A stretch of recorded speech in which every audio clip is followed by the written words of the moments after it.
Now that you know the basic functions of both the affirmative and the negative in any given policy-oriented debate, we're going to start looking at a specific type of argument that the negative may want to make. Specifically, we're going to look at the argument called the counterplan. In this video, we're going to be basically going over what a counterplan is, why it came into fruition, and some of the basic components. Then we're also going to finish up by talking about some of the very basic answers that the affirmative wants to be able to make. If you want specific details, there will be other videos that follow that have to do with different types of counterplans and that have to do with different types of affirmative answers. With that said, this video should last about 5 to 8 minutes. So if you have any questions, feel free to email me at your earliest convenience.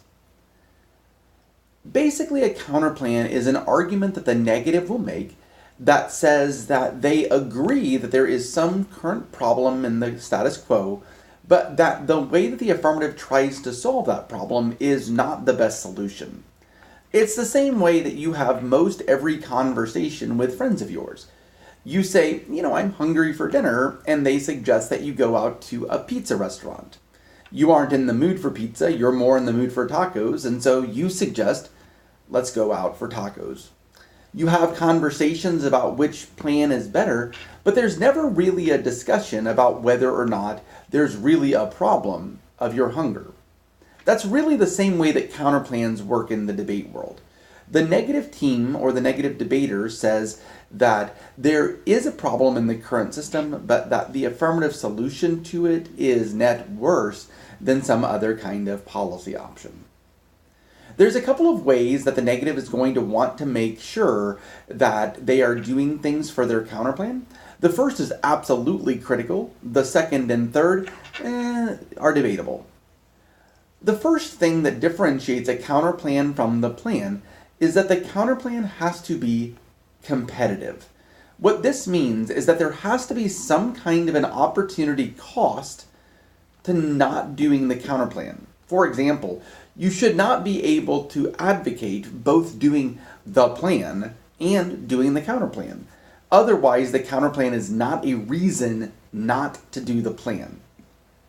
So the very first thing that most negatives will do after they read the text of their counterplan is that they will say why the counterplan and the plan are competitive.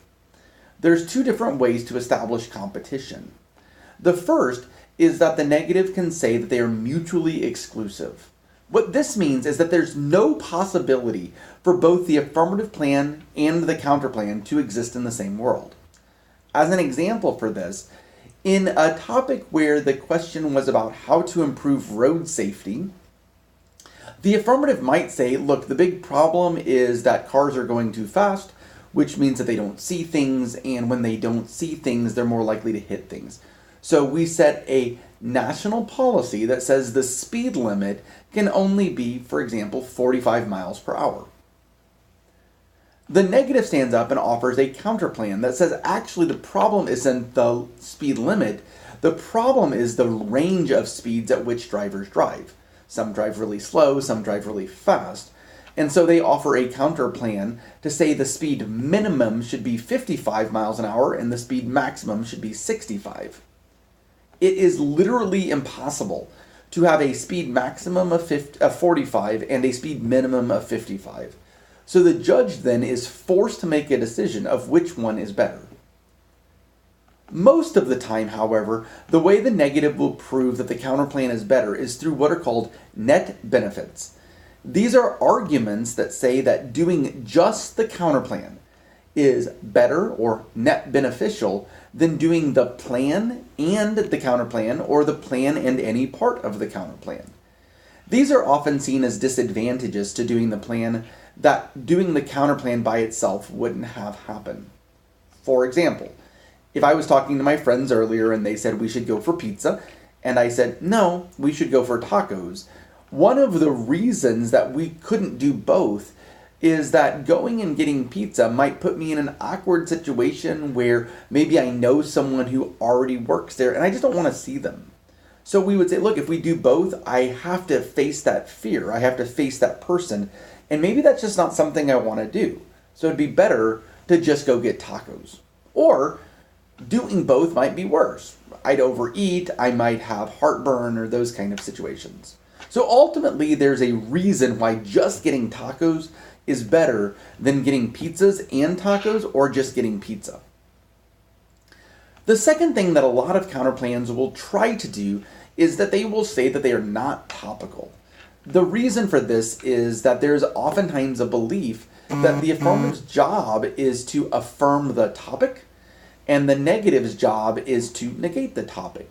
So many times an affirmative will say the federal government should do something, and the negative would say, no, no, no. Either an international government should do something, a state government should do something, a different organization should do that thing, etc. These are all examples that are non-topical that they would say still solve the problem. However, there are still times that a topical counterplan would be better than the affirmative plan, and that can definitely be debated. The final type of differentiation between the plan and the counterplan is whether or not the counterplan solves the affirmative. Most of the time, the negative will say that the counterplan solves the affirmative, or maybe even solves the affirmative better. They might say things like federal government action gets co-opted, or that the federal government isn't as close to people, or that the federal government is militarized, or the federal government is problematic for some other reason. And the negative would say that thus doing it through another organization or doing it through another country would be better. It would solve the problems that the affirmative is trying to say. Now, sometimes this isn't the case. Sometimes the negative will say, no, we're not even trying to solve the affirmative. We are just trying to do something that maybe gets us uniqueness on a disadvantage, which is a completely different discussion. Honestly, counterplans work pretty well with most judges. If your judge is really super familiar with debate and has been coaching debate for a long time, oftentimes they will find counterplans to be something that they almost expect in a debate round. On the other hand, if you have a judge who has never seen a debate round before, counterplans are fairly intuitive. You say that this is a problem, you say I agree that this is a problem, but there's a different way to fix it. Really, there's only a small percentage of people, mostly those people who did debate mostly in the 80s and 90s, who don't see counterplans as a viable option. It's just one of those things that you'll need to adapt to based on your judging. With that said, over the next several videos, we'll be looking at specific types of counterplans and specific affirmative answers.